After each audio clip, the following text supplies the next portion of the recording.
Ya, selamat siang guys. Jumpa kembali dengan saya Dr. Jimmy di sini. Dan kali ini saya akan membagikan kesaksian terkait saya diterima di Fakultas Kedokteran Universitas Airlangga.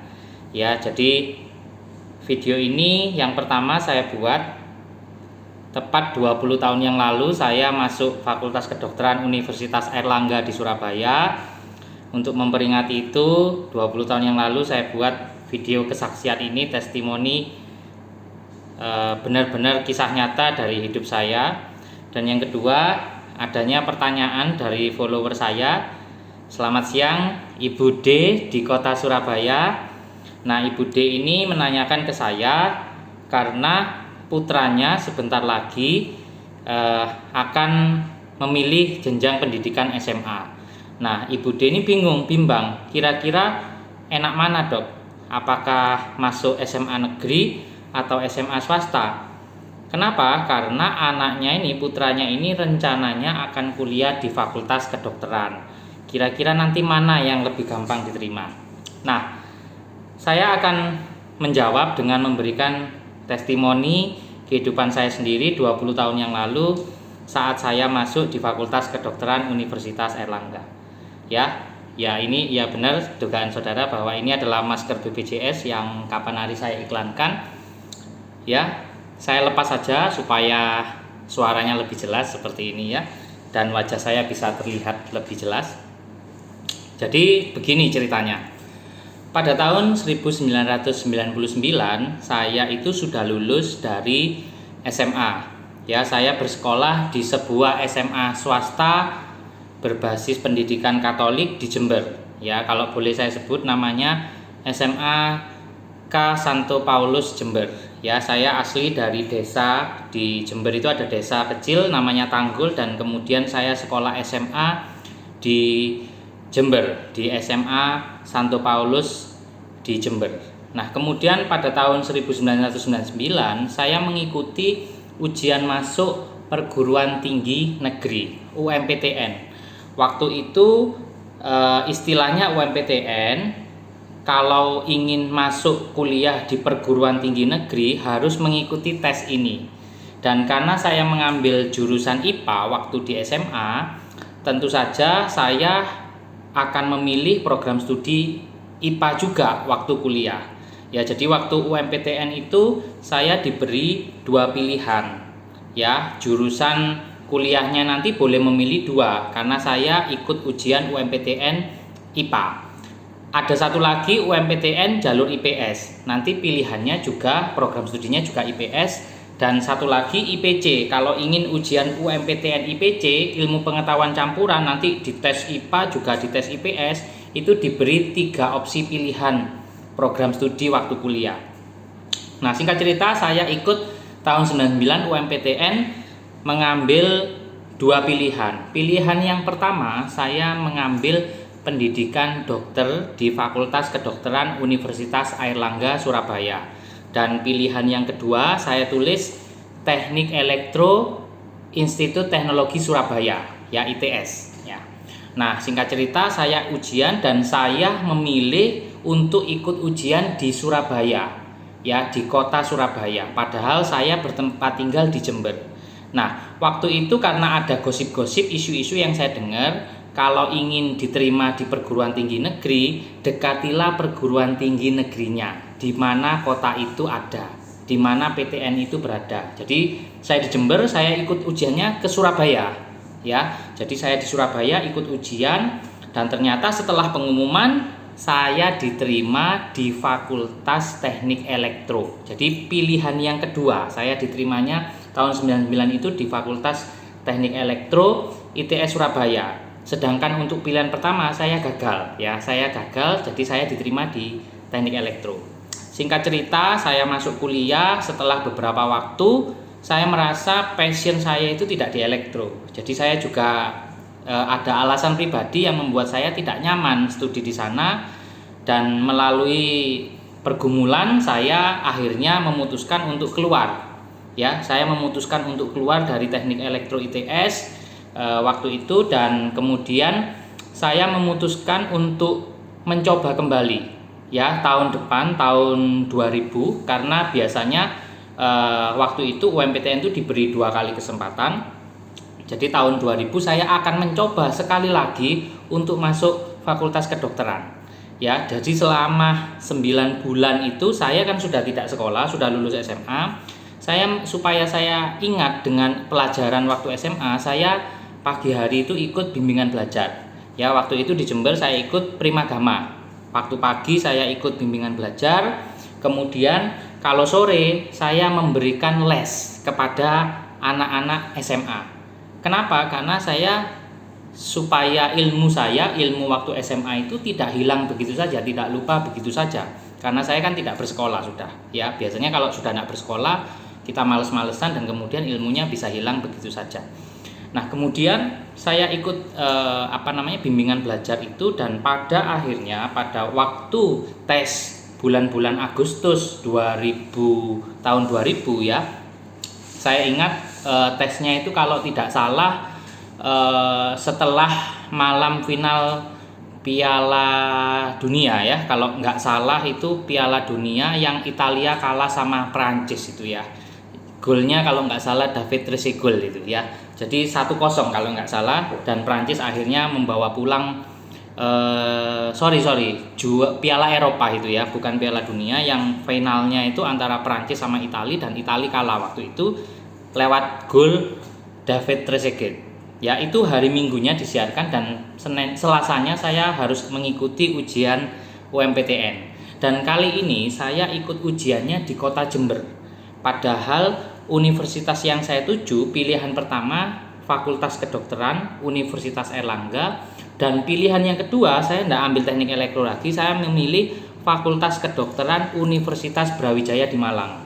Ya, jadi boleh waktu itu pilih berbeda kota boleh, dan saya ujiannya tidak datang ke Surabaya. Yang kedua ini, saya datang di Jember karena bisa ujian di Jember. Ya, saya ikut ujian, dan kemudian setelah pengumuman ternyata puji Tuhan saya diterima di Fakultas Kedokteran Universitas Airlangga sebagai mahasiswa pada tahun 2000 itu. Ya, jadi saya bersyukur sekali diberi kesempatan untuk berkuliah di FK UNER ya, Fakultas Kedokteran Universitas Airlangga. Dan dengan biaya yang sangat terjangkau bagi keluarga saya, waktu itu sangat terjangkau sekali, karena waktu kita masuk di Fakultas Kedokteran itu ada yang disebut uang sumbangan pendidikan ya. Uang sumbangan pendidikan ini hanya dibayarkan 1 kali di awal kita masuk kuliah. Sampai dia lulus cuma 1 kali aja. Dan waktu itu Ikatan Orang Tua Mahasiswa IKOMA UNER itu memutuskan biaya per mahasiswa itu 4 juta uang sumbangan. Itu dibayarkan 1 kali saja sampai saya lulus. Ya, dan yang kedua SPP per semester waktu itu Rp400.000 per semester, Rp400.000, dan saya sudah tidak perlu membayar apa-apa lagi, biaya lain-lain tidak perlu, hanya iuran IKOMA aja Rp30.000 ya. Jadi 1 semester itu keluar uang sekitar Rp430.000, dan uang sumbangannya 4 juta. Itu pun uang sumbangan masuk 4 juta itu pun masih saya tawar ya, masih sama orang tua saya tawar ya, karena orang tua saya itu suka nawar, saya juga menurun genetiknya. Jadi sampai sekarang pun tidak ada salahnya kalau ada harga saya tawar. Kalau bisa ditawar rezeki saya, tidak bisa juga tidak apa-apa, tidak mengurangi nilainya. Jadi kami tawar waktu itu, dan puji Tuhan dikabulkan oleh pembantu dekan 2 waktu itu, almarhum Dr. Suprapto, mengabulkan sehingga kami diberi keringanan lagi, hanya membayar 1,5 juta saja untuk masuk ke Fakultas Kedokteran ya, dan itu hanya 1 kali saja, dan itu berkat yang luar biasa bagi kami melihat kemampuan ekonomi kami yang seperti itu. Dan uang 1,5 juta itu dibayarkan 1 kali, itu pun masih bisa dicicil. Sudah ditawar, bisa diangsur sampai lunas ya. Dan meskipun saya termasuk yang mendapat keringanan, itu tidak mengurangi perjalanan studi saya. Artinya ketika saya ikut ujian-ujian waktu saya kuliah, tidak ditentukan oleh uang sumbangan masuknya. Kalau saya misalnya kebetulan belajar dan dapat nilai A, ya keluarnya nanti nilai A. Tidak jadi C gara-gara oh ini kan bayarnya cuma 30%, ini cuma 1,5 juta. Enggak, wis kamu A-nya dikurangi jadi C. Enggak. Jadi semuanya benar-benar objektif. Nah, satu hal yang ingin saya sampaikan di sini, ada banyak fakta dan mitos yang berkembang di sekitaran kita dan melalui kesaksian ini ingin saya luruskan seperti itu ya. Yang pertama, mitosnya apa? Yang pertama bahwa murid-murid yang sekolahnya SMA-nya itu di swasta itu lebih susah untuk masuk perguruan tinggi negeri. Itu adalah mitos, tidak benar. Ya, ada banyak sekolah swasta yang bisa masuk muridnya itu ke perguruan tinggi negeri. Semuanya itu ditentukan sama seleksi. Seleksi waktu itu satu jalur aja, UMPTN. Kalau sekarang sudah berkembang banyak jalur ya untuk masuk ke perguruan tinggi negeri. Waktu itu tahun 2000 itu hanya satu saja ujian masuk perguruan tinggi negeri, UMPTN, satu jalur itu aja. Jadi kalau nilai kita bisa mencukupi pengumuman ya kita lulus. Kita bisa kuliah seperti itu. Bayarnya official, tidak ada pakai calo-caloan dan lain sebagainya, karena saya bayarnya cuma 1,5 juta dan itu ada bukti kwitansinya sampai sekarang saya simpan ya, yang ditandatangani oleh orang tua saya. Dan yang kedua, mitos-mitos yang berkembang ya seperti tadi yang saya ikuti, bahwa kalau saya ingin masuk kuliah di Surabaya, saya harus ujian di Surabaya supaya dekat sama universitas yang dituju, supaya lebih mudah terima. Tidak, itu mitos. Ya, UMPTN yang saya ikuti waktu itu mau ujian di mana saja boleh, asalkan siswanya waktu ujian itu datang dan mengerjakan sendiri. Ya. Dan kemudian fakta yang terkait bahwa kalau saya masuk perguruan tinggi negeri harus dari sekolah negeri. Tidak, ya semua berkesempatan sama. Jadi yang menentukan saya waktu itu diterima di Fakultas Kedokteran Universitas Airlangga, saya hanya berpikir hanya dua, ora et labora. Kami berdoa waktu itu, keluarga kami berdoa, memohon belas kasihan Tuhan, memohon God's favor, kasih karunia dari Tuhan. Kalau memang diberi kesempatan oleh Tuhan kuliah di sini, ya Tuhan pasti akan buka jalan. Dan ternyata Tuhan memberikan favornya, Tuhan memberikan kesempatannya bagi saya. Dan yang kedua, saya tidak cukup hanya dengan saya berdoa saja. Dan karena saya juga waktu itu tidak pernah mendengar secara audible di telinga saya bahwa Tuhan berkata, oh Jimmy, kau akan diterima di Fakultas Kedokteran pada tahun kedua. Tidak, saya tidak pernah mendengar audible Tuhan berkata seperti itu. Tetapi kami tetap meminta, kami tetap sebagai orang percaya, kami tetap meminta kepada Tuhan, kalau boleh Tuhan diberi kesempatan untuk kuliah.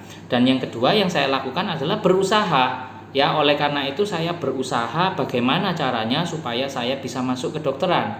Saya ikut bimbingan belajar supaya saya tidak lupa. Kemudian saya membuka kursus les untuk anak-anak SMA supaya saya juga tetap ingat.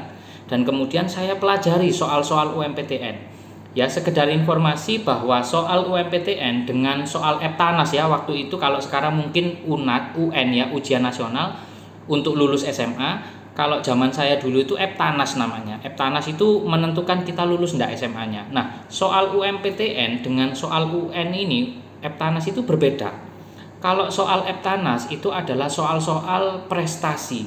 Artinya siapa yang pandai, siapa yang pintar mengerjakan soal, pasti nilainya akan tinggi. Ya, terbukti di sekolah saya yang pandai-pandai itu nilainya tinggi. Danemnya waktu itu tinggi. Ya. Nah, sedangkan soal UMPTN itu adalah soal-soal seleksi. Artinya, siapa yang siap jadi mahasiswa, dia yang akan lolos. Ya, berbeda, banyak sekali jebakan-jebakan dan tidak cukup hanya pintar saja. Jadi kita harus tahu soal-soal itu seperti apa yang dikeluarkan, ada pola-pola tertentu. Itu berbeda sekali dan itu saya pelajari. Itu bagian dari usaha saya untuk bisa menembus UMPTN pada tahun yang kedua.